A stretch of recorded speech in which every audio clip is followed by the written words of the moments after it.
Welcome to the Earth Keepers podcast. This podcast is for people who seek new and better ways to love and care for the earth. It's a podcast for anyone who is deeply concerned about the harm being done to the environment on a local and global level.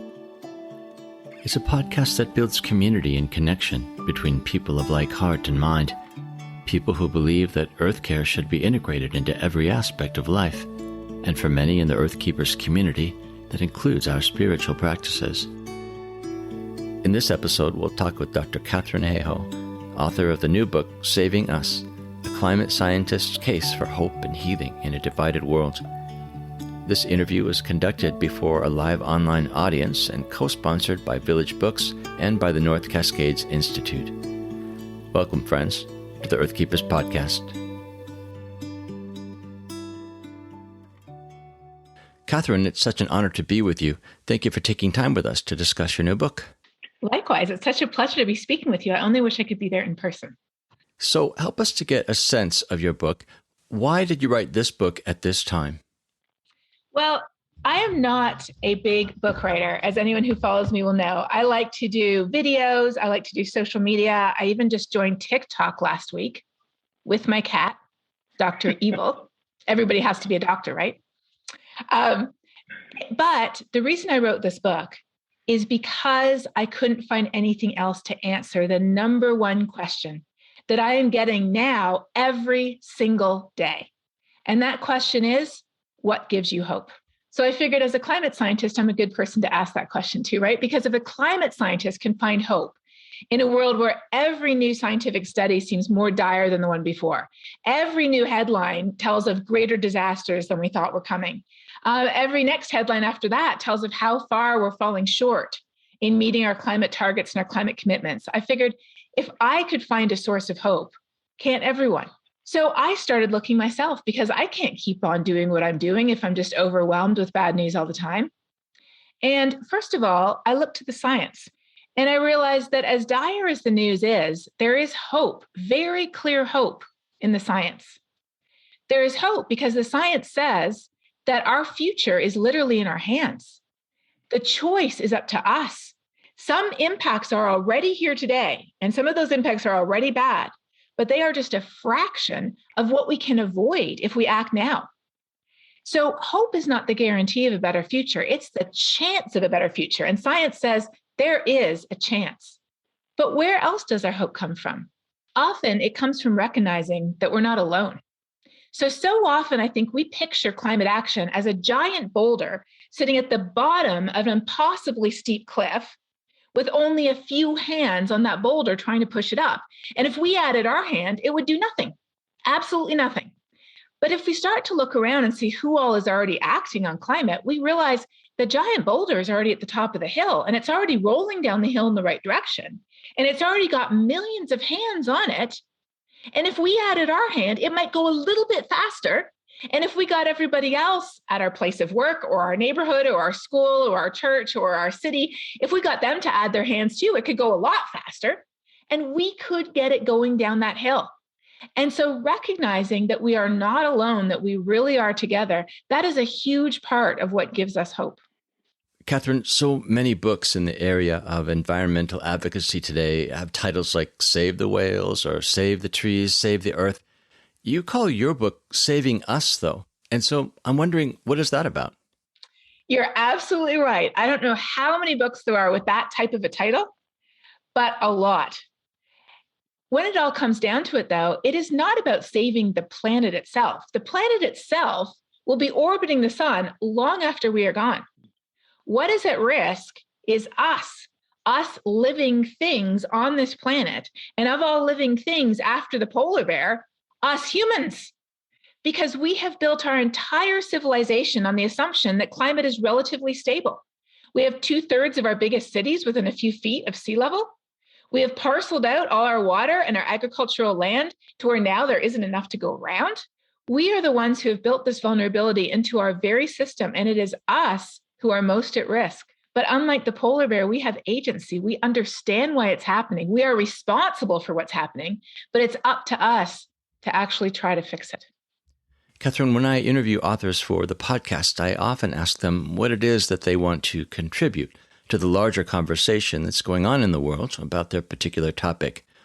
Your book definitely adds a lot to that conversation about Earth care that's ongoing. But one unique thing about your book is that it's actually addressing the conversation itself at a kind of a meta level. So I'm wondering, what is the message that you have for people about being part of the larger conversation on Earth care? So after what gives you hope, then the next question I always get, what's the most important thing I can do? Tell me what is the most important way that I can put my hand on that boulder to get it rolling faster down the hill. And people often expect that I'm going to talk about light bulbs or recycling or diet or electric cars or public transportation or solar panels. And don't get me wrong, all of those things absolutely do help because they're cutting our personal carbon footprint, but they're also changing us. They're changing our investment. They're changing our perspective. They're changing what we can talk about with other people, which in turn can change what they're considering doing. In fact, in the book, I talk about how solar panels are literally contagious. The number one predictor of whether somebody has them is whether somebody else within a mile of their house has them too. So you see them every time you go past and you think, well, if they have it, maybe I could talk to them. I could see where they got them. I could probably afford it. We live in the same neighborhood. But even that is not the most important thing. The most important thing we can do is what most of us are not doing. 86% of us, according to a survey just last week, are not talking about climate change. And why does talking matter? Because it is about using our voices to advocate for change. And the only way the world has changed before, if we look back in history at the massive ways that our industrialized society has changed, it began not when CEOs or presidents or prime ministers or wealthy people decided that change had to come. It began when individual people did what they could, but the most effective thing was that they used their voices to advocate for the abolition of slavery, for women to get the vote, for the end to apartheid, or for civil rights. It was people using their voice that made that difference. So that's why I wrote the book, is to encourage people to do what we're not doing, which is using our voice, but not to dump a ton of science on people, but to start with something we share, connect the dots to how climate change is affecting it, and then talk about positive, real-world constructive solutions that they can get on board with. So if you don't mind, let's try that out now. Tell me something that you care about that's important to you that you might share with people who are listening in. So a context to the answer that I'm going to give is the fact that I'm related to the governor of Washington State, Jay Inslee, and I'm proud of him. I love his environmental policies and support them. One plan that I am particularly fond of is his plan to electrify the ferry boat system in the state. Our ferry system is not just a tourist attraction. I mean, a lot of tourists use it, but all told in a given year, you'll have 25 million users that are both tourists and commuters. His goal over time is to convert ferries to hybrid and eventually electric, which would have a big impact, given that 73% of carbon emissions from transportation-related sources in Washington state come from the ferry system each year. And so to change that factor in the climate equation is actually going to have a huge impact. That is unreal. So he's tackling something that's the biggest piece, the lowest hanging fruit, the biggest piece of the pie. And I mean, how many of you listening knew that that was the majority of the state's emissions? So as crazy it might seem, there are actually people who oppose this policy, this proposed change to electrify the ferry system. Mostly, I think, because it comes from Jay Inslee and people see him as an environmentalist. And for some people, that's a bad thing. They equate the word environmentalist to liberal or tree hugger or nutcase, and they automatically close their ears to his ideas. And honestly, I find it particularly hard to talk to people who oppose the electric ferry project or who oppose other policies in the state that are meant for the long-term benefit of the environment. Well, that's a good reminder that the same approach doesn't work with everyone. And sometimes we just aren't the right person to have that conversation. I mean, for some people, honestly, with your last name, they might be like, that might be it. The door might be closed. In my book, I talk about how I live in Texas. And I was talking to a group of farmers a couple of years ago, and I was explaining how what we're seeing today is not a natural cycle. It's a long-term trend. It's getting warmer, it's getting drier, and it's being caused by us. And at the end of it, one very honest farmer came up to me and he said, everything that you say made sense. And I would like to agree with you. But if I agree with you, I have to agree with Al Gore, and I could never do that. So he was very honest about the fact that his identity was so tied to his politics that he literally could not accept facts that his mind acknowledged were true because of where his heart was. So I learned from that. And in the book, I tell about how the next year I went to talk to a group of water managers. And I was speaking after 2 state elected representatives, both of whom overtly reject the reality of climate change. So they are on record as saying it's not real, it's not us, it's not bad. So elected official number 1, elected official number 2, and then here comes the climate scientist.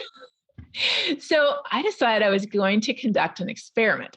I was going to talk all about the observed trends and the future projections and what that meant for water in Texas, for our reservoirs, for our irrigation, for our city water supply, for our long-term plans. But I was never going to mention the words climate and change together. So I gave this whole presentation without mentioning these 2 words together at all.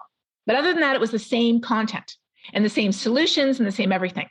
And at the end, I will never forget, this woman came running up to me and she grabbed my hand and she pumped my hand and she said, "That was fantastic. I agree with everything you said. Those people who talk about global warming, I don't agree with them at all. But this makes sense." Because we had been able to talk about it in a way that did not sort of trigger whatever personal aversions people have to politics, to politicized terms. And we were able to figure out that, yeah, we actually agreed about, like she said, about everything, except what some people would call it. Because when it all comes down to it, what unites us is far more than what divides us. So what are some things in Washington State and in Northern Washington State in particular that you feel like most people would agree on that matter to them? One of the creatures that lives in the Salish Sea off the coast of Washington State is the orca whale. I would say most people in the state like orcas. In those rare moments that we get to see them, it's kind of magical. Orcas are really a kind of iconic symbol for our region.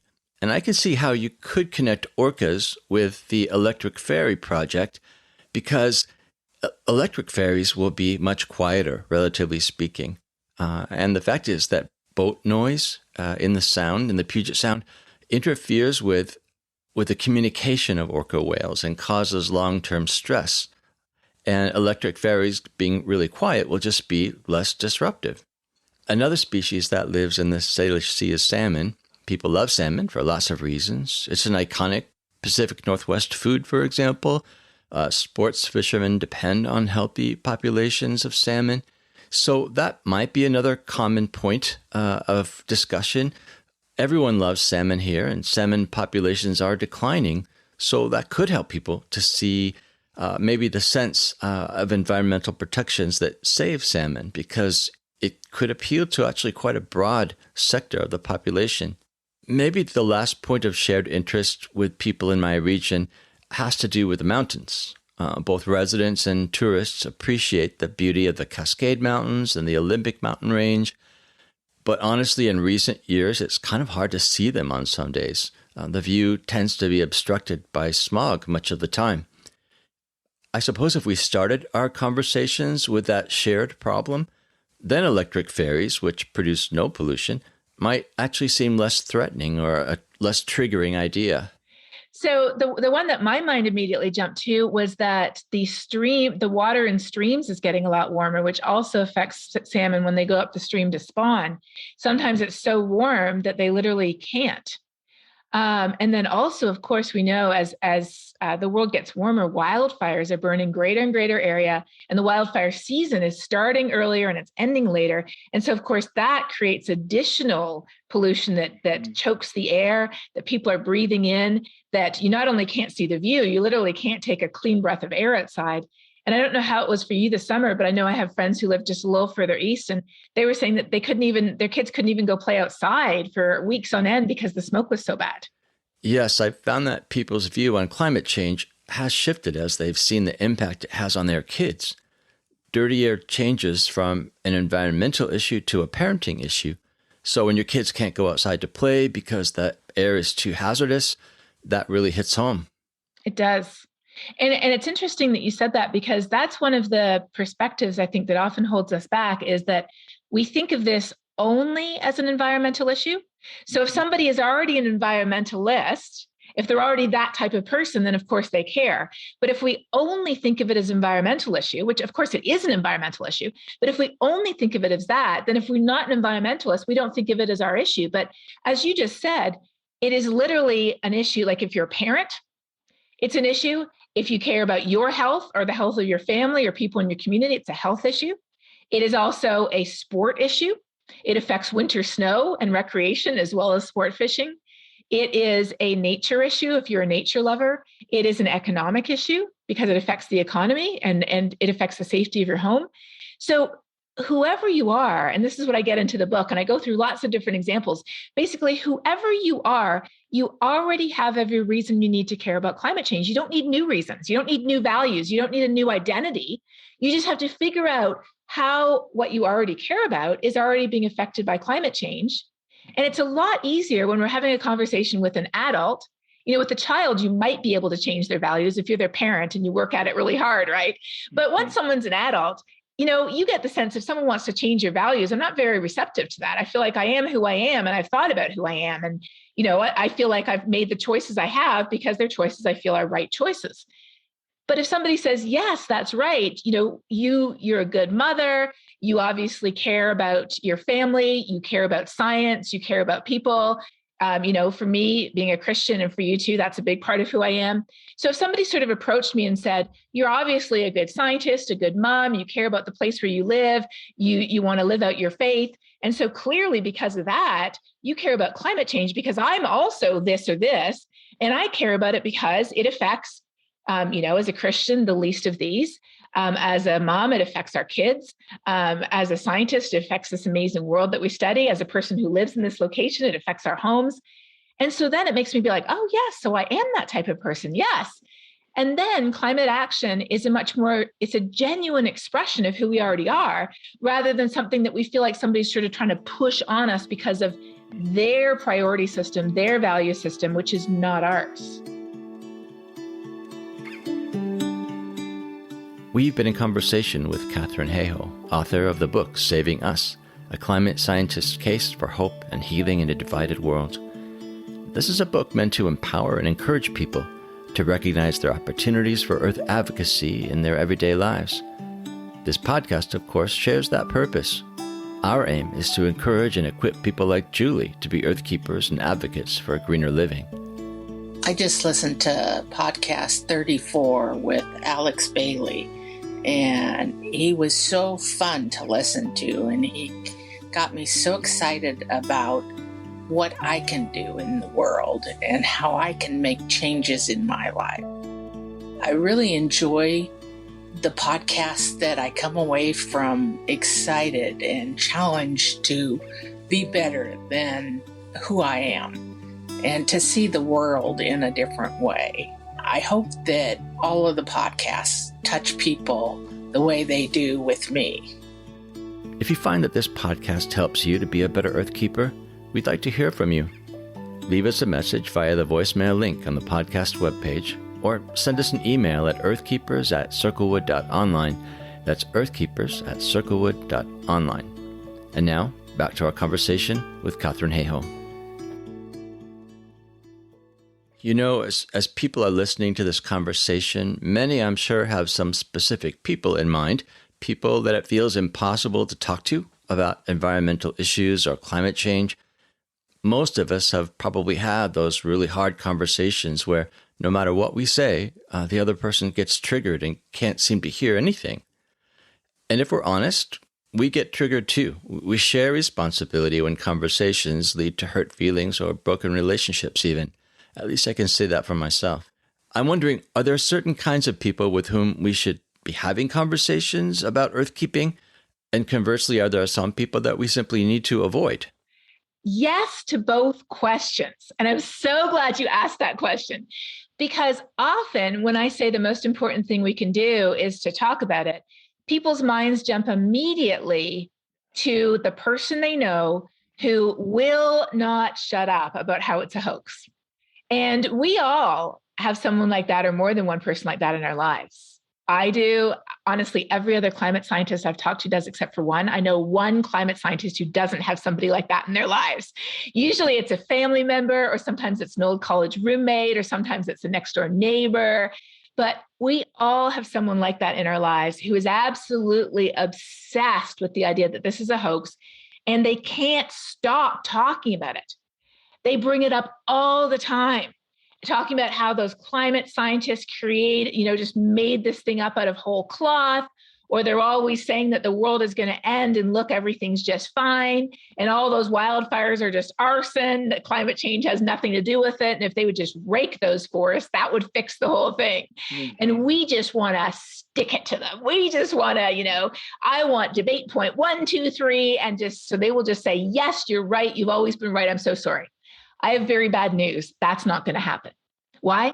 Because those people, they're only a very small percent of the population. Believe it or not, according to the Yale Program on Climate Communication, those people, dismissive people is what they call them, are 7% of the population.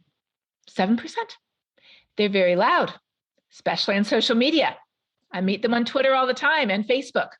Only very once in a while on Instagram. People on Instagram are very nice. My personal definition for a dismissive is someone who would dismiss 200 years of physics, 2,000 scientists, 200,000 scientific studies, and literally if an angel from God appeared before them with brand new tablets of stone that said global warming is real in foot-high letters of flame, they would dismiss that too. So why would I think they would listen to me? They won't. Because for somebody who's dismissive, climate denial is such a strong part of their identity that is almost like asking them to sort of metaphorically, but at this scale, remove a body part. Like that's how much it's part of them. But here's the good news. 93% of us are not dismissive. And in fact, people who are alarmed and concerned are 55%. 55% are alarmed or concerned. When you add in cautious, we're up to 75%. There's a small number that are disengaged, who've been living under a rock the last 20 years. I would like to find where that rock is. I wouldn't mind spending a bit of time there myself, just a week or two to get away from the world. And then there's 12% who are doubtful. They do have serious doubts. And then there's the 7% who are dismissive. But here's the thing. Even people who are alarmed, the majority of people who are alarmed, and this is not in my book, because the Yale Program on Climate Communication, they didn't do the alarm study till after I wrote the book, but I asked them, I said, I have a bet. I said, I bet that most alarmed people are not talking about climate change and are not activated on climate change. And so they're like, oh, okay, we're going to look at that. So they did. And here's the result. They're not. Even alarmed people are not talking about it. In fact, we often self-silence because we assume that everybody around us thinks the same thing we do. Everybody around us is as depressed as we are. Nobody has anything good to say about it, so we just don't talk about it. So who can we talk to? Anybody in the 93%, but especially people who we share something with. So the best thing to do is, and try to do this now for yourself, make an inventory. So I'm going to do it myself first, then Forrest, I'm going to ask you to do it. And then everybody who's listening, I want you to do this inventory for yourself too, and to see what you might connect with people on. Okay, so first of all, I am a scientist. So obviously I can connect with people who like science. So this could be people at museums. This can be often kids love science. This can be fellow scientists. But I'm a lot more than just a scientist. I'm also a mom. So I can absolutely have conversations with other parents and grandparents. In fact, I co-founded an organization called Science Moms because I learned that 86% of mothers in this country are worried about climate change and have no idea what to do about it. So we co-founded Science Moms, and it's for any mom. And to be totally honest, we have quite a few dads and grandparents and aunts and uncles who have snuck in too. So, there's no check on who you are before you join. ScienceMoms.com to share information about what climate change is, why it matters, and what we can do to fix it. And you can follow us on social media too. So what else do I do? Well, I love winter sports. I'm Canadian. So I grew up cross-country skiing, downhill skiing, snowboarding, snowshoeing, winter camping, skating on the frozen ice. I love the winter. And of course, the warmer it gets, the shorter our winter season. We used to flood our backyard every year to skate on, and now you can't even do it where my parents live. The ski season is getting shorter. Where I live, we ski over in New Mexico a lot, and we didn't even have a season 2 years ago. So I can talk to other people who also enjoy skiing. And then, of course, I live in Texas, so I can talk to people who are from Texas about what's happening in Texas. And I'm a Christian. And so I talk to people about how the Bible says at the very beginning of the Bible that God gave humans responsibility over every living thing on this earth. I talk to people about how through the whole Bible, it talks about God's love and care for the most seemingly insignificant aspects of nature. I talk about how we Christians are supposed to be recognized by our love for others. And how loving is it when we close our eyes and our ears to the suffering that climate change is causing, and when instead we just point judgy fingers and are known more for our hate and our judgment than our love for others. So each of those different things, being a scientist, being a mom, living in Texas, being a Canadian, loving the winter, being a Christian, all of those things offer me a chance to connect with people over something that I share. Somehow this doesn't seem quite fair. I suspect you've had lots more time to think about this. That's why I went first. Yes, well played. So I'm interested in many issues, and this podcast gives me opportunity to connect about a huge range of ideas. But I'm particularly interested in issues of community development, and I'm a professor of community development to the graduate level. My students are interested in working with people's needs worldwide, and especially have sights on working with the poor. There is an issue in community development as a field, though, and that is that sometimes the needs of people are overemphasized over the needs of the environment. So perhaps my interest in community development issues could actually lead to conversations with people who are developers, and maybe even lead them into conversations about climate change by talking about the ways that social justice issues are actually connected to environmental justice issues. Another area of interest for me and a big part of my life has to do with parenting. Because I've always been really involved in my daughter's activities, I've for many years interacted with other parents at school events like soccer games and assemblies and all of that. I know that my daughter's generation struggles with climate despair sometimes, and they don't have a lot of hope sometimes for the future.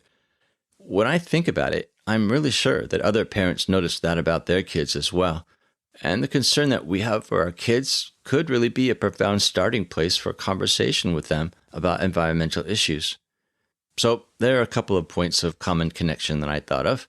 Yeah, I like that last one. That one's so important. A new survey just came out surveying young people in 10 countries. And overwhelmingly, young people are not just alarmed about climate change, but panicked, depressed, overwhelmed. I mean, I see that among my own students. I teach undergraduate students. One of my colleagues had a student who was so panicked that if she just said the words climate change, the student would have a panic attack. That fear is rational. It is informed by an awareness of how truly bad this is. Again, it's not about the end of the planet. It's about us. It is about the future of civilization as we know it. It is about our lives, which we take for granted, that we have electricity and water and a safe place to live and a thing called the economy. We take these things for granted. And these are the things that we will not have if we do not fix climate change. So that is definitely something that we can address, because who needs hope more than those who fully recognize how bad this is? And it reminds me of something that Greta Thunberg said, which she herself, of course, is still a very young person, though such a powerful voice. And she began by being very anxious about climate change. And so she convinced her family to stop flying, to change their diet, to reduce their carbon footprint, to do everything they could personally. And if she had stopped there, they would have certainly, made their personal changes, but they would have had no greater change in the world. She did one more extra thing, and this is why we know her. She took a piece of white cardboard and she just painted a few words, School Strike for Climate, and she went and she sat outside a building, which of course was the Swedish parliament. And because she used her voice to advocate for change, that is why we know her. And that is how she inspired millions of other young people and people in general around the world. And if she can use her voice, who else can use their voice? Can't we all use our voices? And sometimes we might be using our voices literally talking. Other times we might be using them through writing, through sharing. You use yours in your podcast. We might use ours in social media or making videos or as a teacher or as somebody who is active in our community or in our neighborhood organization or in our city or at our place of work.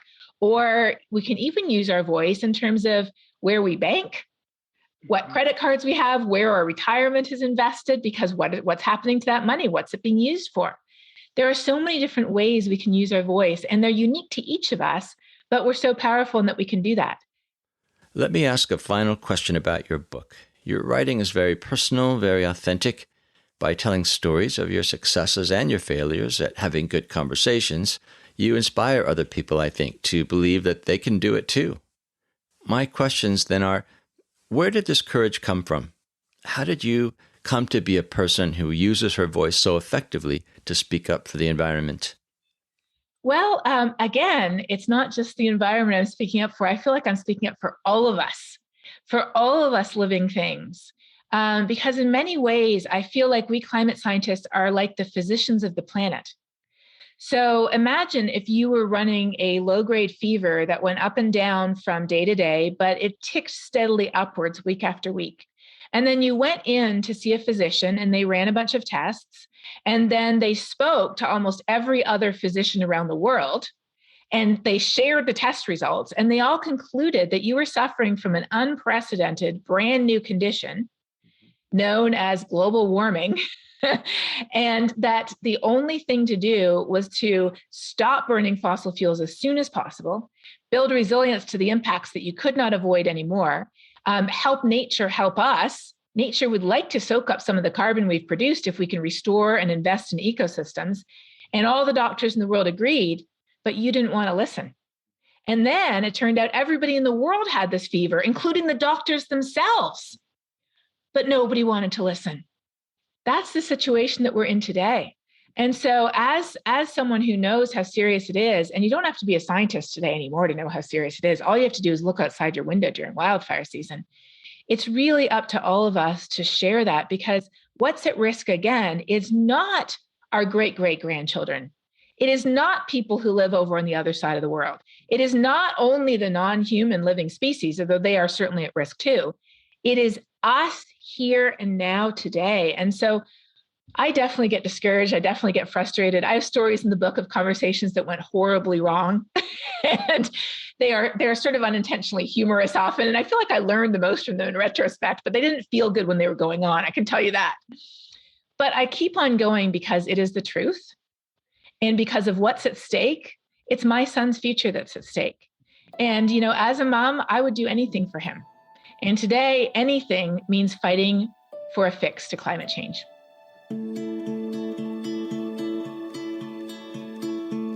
We've been in conversation with Dr. Katharine Hayhoe.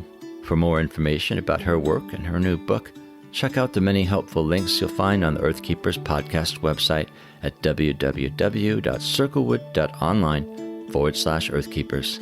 That's circlewood.online/earthkeepers.